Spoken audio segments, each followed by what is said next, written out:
The wool and carpet industry in western Rajasthan, particularly in Bikaner, is reeling under pressure after the US government imposed a 50% tariff on Indian imports.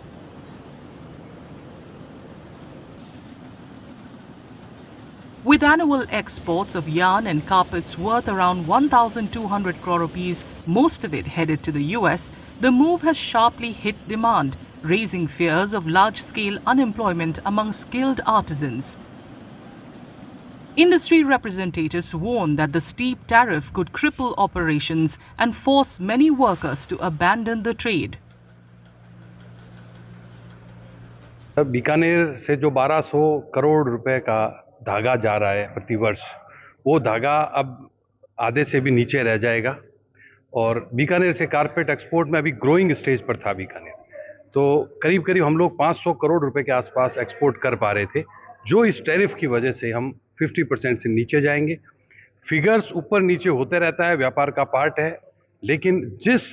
तरीके से और जिस intention से, जिस मानसिकता से tariff लगाया गया है, हम उसका पुरजोर विरोध करते हैं। विरोध इसलिए नहीं करते कि सिर्फ हमारा टर्नओवर कम हुआ है, विरोध की वजह है कि इस टर्नओवर की वजह से एक स्किल थी। अगर इस तरह से होगा तो हमारे देश की स्किल, हमारा कुशल श्रमिक हमसे दूर हो जाएगा और सबसे बड़ा नुकसान होगा ग्रामीण अर्थव्यवस्था का। To counter the crisis, the Central Wool Development Board and the Ministry of Textiles are exploring new markets and extending policy support to the industry. उस इम्पैक्ट से लड़ने के लिए, उस इम्पैक्ट को मिटिगेट करने के लिए अभी मिनिस्ट्री, हमारा मंत्रालय जो है सब स्टेक होल्डरों से बात कर रहा है, इंडस्ट्री से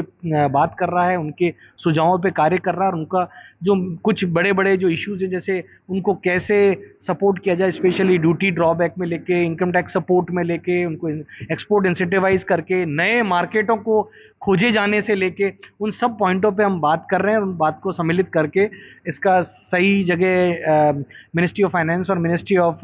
कॉमर्स तक ये बात को पहुंचाई जाएगी, ताकि इन इश्यूज को कैसे करके मिटिगेट किया जाए। Bikaner, a historic center of wool production since the 19th century, is believed to supply nearly 70% of the country's yarn. As the impact of the US tariff unfolds, industry leaders and government bodies are racing against time to protect jobs, preserve traditional skills, and ensure the survival of these industries.